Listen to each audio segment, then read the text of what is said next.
There is one building in Budapest that is haunting me. Barely any day passes without it showing up on my Facebook, Instagram or Reddit feed. It is this building, the Szabad György office building. Nothing special, right? It is a standard early 19th century building from Central Europe. I mean, I guess it's pretty, but not Versailles times St. Peter's Basilica pretty. Yet, for some reason, people are obsessed with it.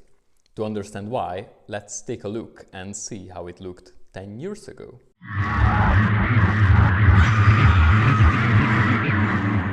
If you are engaged with urbanist content online, and since you are watching this video, I will assume that you are, you surely have seen images such as this on your Facebook or Instagram feed. These pictures are usually the reverse of these before and after pictures that you are used to seeing about cities. Usually on the before picture you see a cozy street or square surrounded by neoclassical buildings, ladies strolling around, gentlemen reading their newspapers on the terrace of a cafe. Cut to the present, in their place now there is some monstrosity in the form of an urban highway, some brutalist high-rise. You get the idea. While on these trending images, the stunning neoclassical, neo-baroque, neo-something buildings are the after, and the modernist, brutalist buildings are the before photos. Pages such as the Architectural Uprising are celebrating this trend of reconstructing pre-World War II buildings or even building brand new ones in the styles of the late 19th, early 20th century. And my home city, Budapest. Budapest? Yeah, Budapest. No, it's Budapest. Budapest. Budapest. Budapest. Is featured almost daily on pages like this. The comments are usually full of middle-aged white men drooling over the bravery of Hungary, saying that it is a place where you can still be proud of your history, your culture, and where the government is fighting back against these dirty Soviet buildings full of glass, steel and concrete. I usually just ignore these posts since the weird mix of nationalism, anti-modernism and nostalgia that they offer are just not something for me. However, the other day I came across a video titled Rising Cities, Budapest, which is flattering and seems innocent enough, but somehow this video broke me. It broke me so much that I made my first ever video in English just so that I can tell Western urbanists horny for fake classical buildings to stop fucking idolizing the destruction of my city. Before we begin, some disclaimers. I will not argue about taste. Everyone has the right to dismiss any building as ugly, too much, too sterile, too outdated, too whatever. Funnily enough, I even think that I kind of have a similar taste as the guy whose video I will be arguing with. I adore the eclectic architecture of Budapest. I love living in a neo-Renaissance building in a bourgeois apartment with 5-meter high ceilings. So this video is really not about taste. I will react to some of the claims made in his video and talk a bit more about why I believe that this sort of nostalgia and fake historicism is harmful for our cities and our society. So yeah, let's start. Budapest is one of the most beautiful cities in Europe, from the breathtaking Parliament building to the idyllic courtyard block neighborhoods. The Hungary then went under communist rule as a Soviet satellite state, who were not exactly known for their embracing of classical architecture. Their fingerprints can be seen throughout Hungary and Budapest, but thankfully, not in the overwhelming way that it was done in so many other cities. I won't go off the rails right at the beginning, but I am really tired of Westerners bashing on Soviet architecture like that's not even a thing. As if, first of all, their cities from Brussels to London, from Paris to Boston, are just as full of modernist estates as Central or Eastern European cities. And secondly, without ever considering that for tens of millions of people, moving into these buildings meant that for the first time in their life, they had access to gas, to electricity, to plumbing, to a fucking toilet, not even talking about the central heating. I know it is so easy, but also so wrong to compare the palazzos, the grand bourgeois buildings, the palaces of the pre-World War II era to these grey block apartments. Most people who throughout the state socialist times moved into these buildings were not living previously in those grand bourgeois buildings and castles that you describe as the alternative of socialist modernist planning. They were living in unsanitary, overcrowded flats, as you know, war tends to leave a few million people homeless as it happens. Or they were living in the countryside in farmhouses without any utilities. So for millions and millions of people, moving into these grey houses that you dismiss so easily was the peak of luxury at the time. But let's go on. The past decade has been laser focused on beautification, and a lot of this push is directly from the national government. Hey guys, if you're enjoying the Fidesz-controlled parliament, led by Viktor Orban, has decreed what can be compartmentalized as 3 projects that are reshaping important buildings and places across Budapest and to a certain extent all of Hungary, as you will see. The first one we'll talk about is the National Hauszmann program, which is a project to restore the Buda Castle district back to its former glory. This covers a fairly large area, and one that is popular amongst tourists, but also locals, as the area stands as a demonstrable symbol of Hungarian history, tradition, and culture. This is the rebuilding of the guardhouse. The Hauszmann program is a lot to cover, and it shouldn't be either uploaded or condemned in its entirety. It's been a hot topic of debate among Hungarian architects and urbanists for over a decade at this point. And as he correctly says in his video, the Castle district is one of the most important places in Hungary, culturally, politically, historically. So really any change made in the fabric of the city there should not be made without any meaningful consultation with experts, historians, architects, urbanists, and of course the citizens themselves. And yet that is exactly what never happened. The government took no advice, they never showed any consideration for the objections that were raised against the projects. Any experts who were looking for due process within the system were sacked, and laws and regulations were changed on a whim to allow this project to go on with full speed. And most frustratingly, any debate about this project is immediately turned into a debate about aesthetics and ideology. In a nutshell, and you can probably guess this already, if someone doesn't support this reconstruction project, then he must be a Marx-reading, blockhouse-loving, inner-city commie who still wishes that his passport would proclaim him a citizen of the People's Republic of Hungary. While if you are a full-blooded, God-fearing, Fidesz-voting, true Hungarian patriot whose heart beats to the rhythm of the Rákóczi March, you must support this project with your full heart. And I just refuse to sign up for any of this. And really that is my main criticism towards this video, that it just refuses to put any of these constructions in its broader context. It doesn't consider the effect they have on the broader city, society, culture, our perception of history, or anything really other than that they are just shiny and pretty and they have Corinthian columns.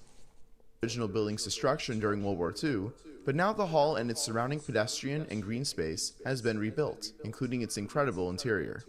Beyond buildings, there is also the restoration of the Stockwell stairway and the Hauszmann ramp, with the adjacent Turkish gardens. Karakash Pasha Tower has also been rebuilt, fitted with an information center and a cafe.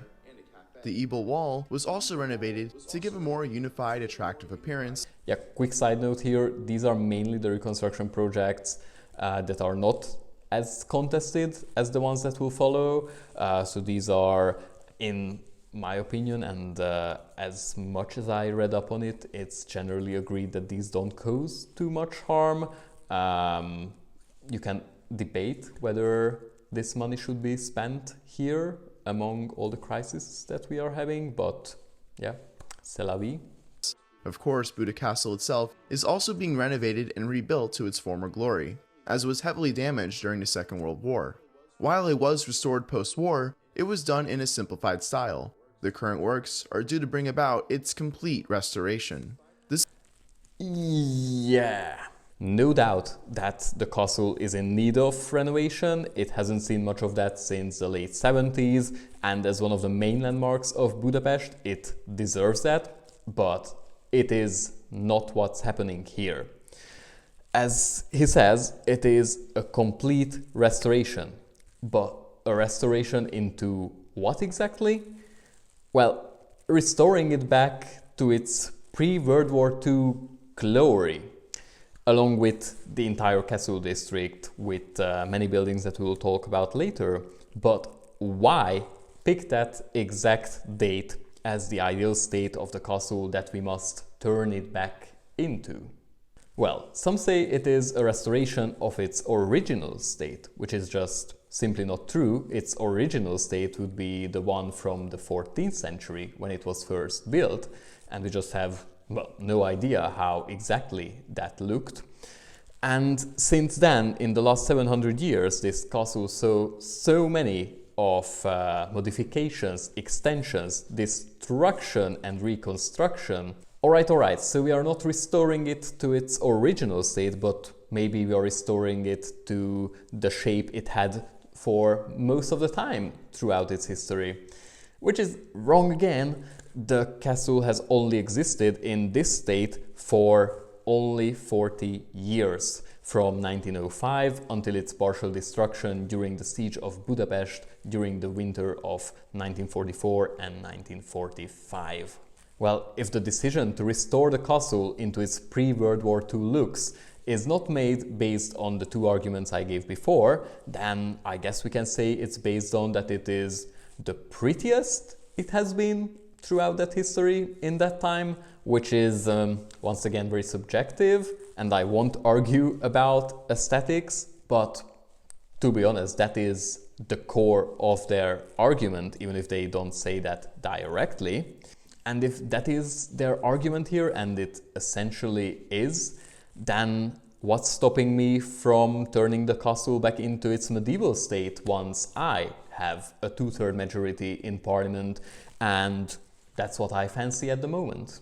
The only reason for restoring the castle and the surrounding area into this interwar style is purely ideological. Orbán and his gang of newly rich oligarchs and politicians stepped into some Hunter Wellington boots one day, grabbed some Barber jackets and imagined that they are the new aristocracy of this country. And they do have a massive raging boner for the Horthy era. So now they must remake this country to match their aesthetic of this maid-fucking, peasant-abusing, fox-hunting, union-busting era of the 30s. Their argument is basically that everything that happened during socialism is bad, and the castle was renovated after the siege during socialism, which means current castle equals bad. And yes, we can argue about the changes made in the 60s and the 70s. Yes, the castle was rebuilt in a more simplistic style. Obviously, grand imperial-looking buildings with a Baroque style didn't really fit into the aesthetics of a self-proclaimed worker state. And yes, there were things and beautiful things in the castle and everywhere around the country and everywhere around the world that were destroyed during World War II and the decades of decay after that. But the castle was also given a new purpose. It was transformed from a place of power into a place of culture. Today, the castle houses the National Library, the National Gallery and the Budapest History Museum. And the fate of all these institutions is uncertain after the reconstruction project. So far, only the gallery has kind of a plan to get a new home in City Park, and the Liget project that is being done at City Park is a can of nuclear worms that I refuse to open in this video. So for the rest, we don't even know what the government is planning to do with all the space that will be left in the castle after the reconstruction project. Will it be used for, I don't know, stately events? Will it be used for, I don't know, a residence? A residence for whom? We don't have a king for more than 100 years now, and I hope we won't have one in the following years. Or yeah, will it be just a tourist attraction where unsuspecting foreigners can wander around in this freshly built 19th century aesthetic of a monarchy while pretending that in this tiny corner of the world the 20th century just didn't take place? We were just so lucky. This is what it will come to. Yeah. Let's go on. A lot of the current work is being done on the north wing of the palace. Yes, the interior has also been renovated. It's crazy that we can still build this way in 2022. All it takes is will. Is it crazy that we can build this way in 2022? Should we really be asking that, like, can we build this way in 2022 rather than should we build this way in 2022? I mean, say anything you want about the modifications made in the 60s and 70s, but they at least told you and showed you something about that era, the mentality, the prospects for the future that people had in that age, in that ideology, at least in words, if not so much in their actions. During socialism, there was an idea that the castle should belong to the working man, that the humble gardener should be welcomed in these former royal halls the same way as a minister would have been. Now, what does this tell us about our age? What does this tell us about who Hungarians are in 2025 and what do they want with the future? What are their dreams? What are their hopes? It tells nothing. It tells us that we have no idea who we are in 2025, with no idea where we are going. I mean, in a way it does show exactly that, because we are going right back into the past, and I just believe it is so sad that with all this money and all these resources came zero imagination. Being built is the Hungarian Red Cross headquarters, which has been an empty plot for decades since the original building was demolished by the communists. Dirty commies. Another major project here is St. Joseph's Palace. It was damaged heavily during the war, and it was since demolished and gone until now, as this incredible neo-Renaissance building and accompanying gardens will be brought back. The Royal Defense Headquarters, which only had its base preserved, will now be brought back to its former height and serve as a visitor center and contain exhibition halls. It's amazing to think that these buildings that stood for centuries before their destruction are being rebuilt right now, and that they will stand for centuries into the future. Yeah, one small thing, they did not stand for centuries before their destruction.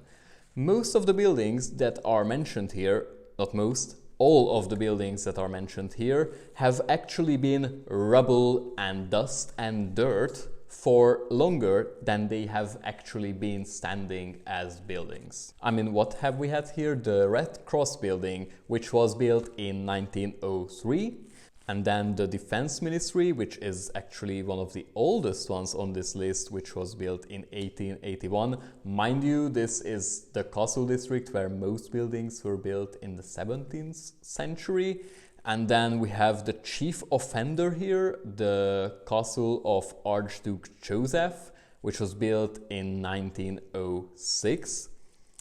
And really, the thing is that the only part of Budapest where you can still get the feeling that you are in a medieval town is the castle district, with its humble but yet clearly wealthy houses that are 1 or 2 stories max and were built after the siege when it was reconquered from the Ottoman Turks.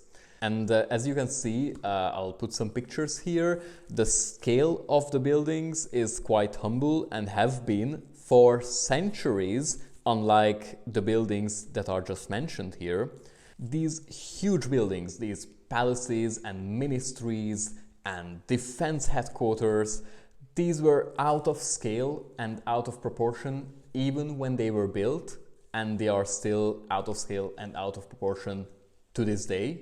And I don't doubt the architectural quality of theirs.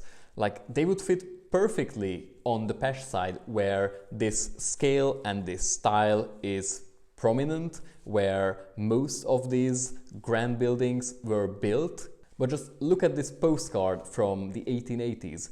You can see, for example, how out of proportion the military high command is. Next to it you can still see a remaining house similar to those that were discarded and destroyed to make place for these big, magnificent ministries in the castle. But yeah, back then and still today, those who have the power, who have the money, who have the resources, don't really care if they need to destroy a few blocks of historical housing, if in exchange they get to show off their power, their wealth, on top of a mountain overlooking all the dirty commoners like us who they are destined to rule over. And wait, just I'll roll back a bit because there's something interesting here. The Royal Defense Headquarters, which only had its base preserved, will now be brought back to its former height and serve as a visitor center and contain exhibition halls. Yeah, so this one really shows how much of a farce this historic reconstruction is. As you can see here, in the older picture, this building seems a bit longer, doesn't it? And we can also look at this aerial photograph. It shows like the entire dimension of the military high command, and in yellow you can see like that tiny strip that will be rebuilt. What could be the reason that until now, like, you know, they took it very seriously? Everything must be like a 100% carbon copy of how it was at the moment when, I don't know, like the Holy Dove made a drop on Regent Admiral Horthy's shoes, and that holy moment must be commemorated by rebuilding the castle in the exact same style of that exact same moment. Now somehow that sentiment disappeared. We can make a building a tiny bit shorter. What could be the reason for that? Well, I'll try to give you some clues. You see that building right behind the former headquarters? That is the former Castle Theatre, also known as the Carmelite Monastery, which might give you the final hint that this building houses the offices of Prime Minister Viktor Orban. And this is where the flow of time bends, where the idea of restoring the castle to its full pre-World War II glory is suddenly, you know, it's more of a guiding idea that can be adjusted to the needs of our, you know, modern and changing times. That need being that the view from the window of Orban's office shall not be obstructed. Take that, historical accuracy. But yeah, let's leave Buda finally and move into the much more younger and hip part of town, Pest. Moving on to the next government decree, we have the Steindl Imre program, which is meant to restore the buildings and streets around Kossuth Lajos Square, which is where the famous Parliament building is, and right in the heart of Budapest, which has been damaged in the Second World War and poorly restored by the communists. Before even getting into the buildings, the square and surrounding streets have been transformed in the best way possible. Spaces that were devoted to roads and parking spaces have now been given back to pedestrians, in addition to vastly improved green spaces and the restoring of monuments and statues, such as this one of Count Giola Andrassy. The quality of the monuments, as well as even the stone that had been laid out to replace the former asphalt, is just exceptional. This is what urbanism is all about. And to keep going on this was the sentence that actually broke me when I was watching this video, and I was like, does this guy really believe that this is what urbanism is about? It's about building fancy monuments and like a good quality granite that's used to pave this square. And throughout the video, he does not make a single comment about how are these projects, how are these buildings, how are these billions of forints spent on these grand reconstructions influenced the life of people like me and the millions who live here. But now let's get into the buildings. The first one I will cover is easily the most famous transformation that's happened in Budapest, and I've actually featured it on my channel before, which is the restoration of the Facade Georg office building. What people may not know is that both sides of this building actually saw renovations, but the striking transformation from brutalist to new classical is what makes this project so unbelievable. And once again, the quality of the actual finished work is just perfectly authentic. It makes for a great representation of the new classical urbanist movement. And finally, here it is, the building that doesn't seem to be able to leave me alone. And just to clarify, it is not a restoration, as he says in the video. This building here, no matter how historic it looks, never existed before. There have been plans to build it in the 30s, but yeah, then the crisis and the war came, and then later that plot of land was used to dig the tunnel for the second metro line. And then when the metro was finished, the HQ of the Chamber of Commerce was built in that plot of land.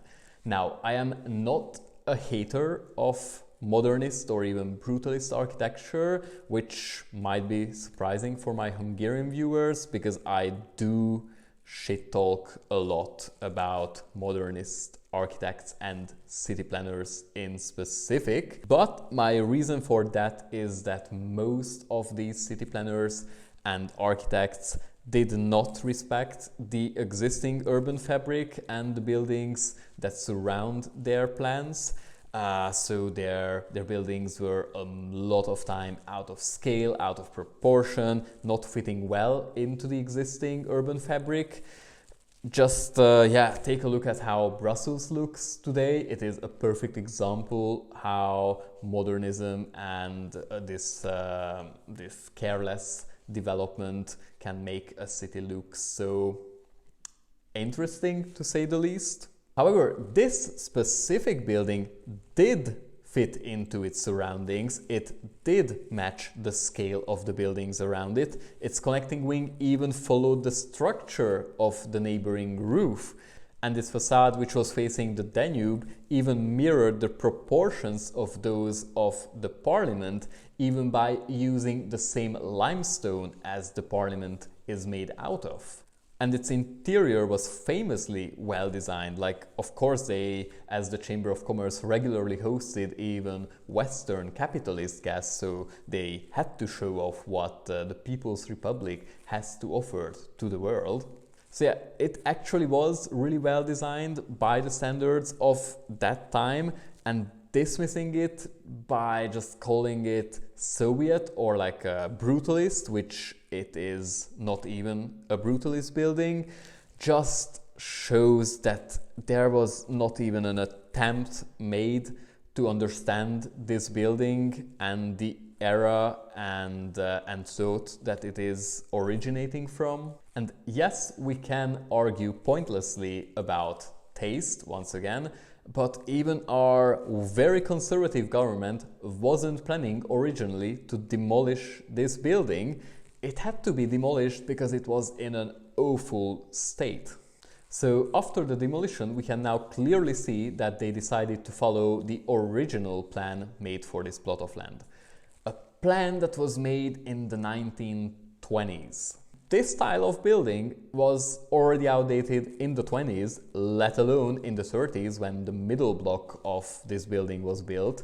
So just imagine how conservative and outdated your design has to be, that in the age when Hungarian ultra-conservatism was at its peak, your building was still considered too conservative.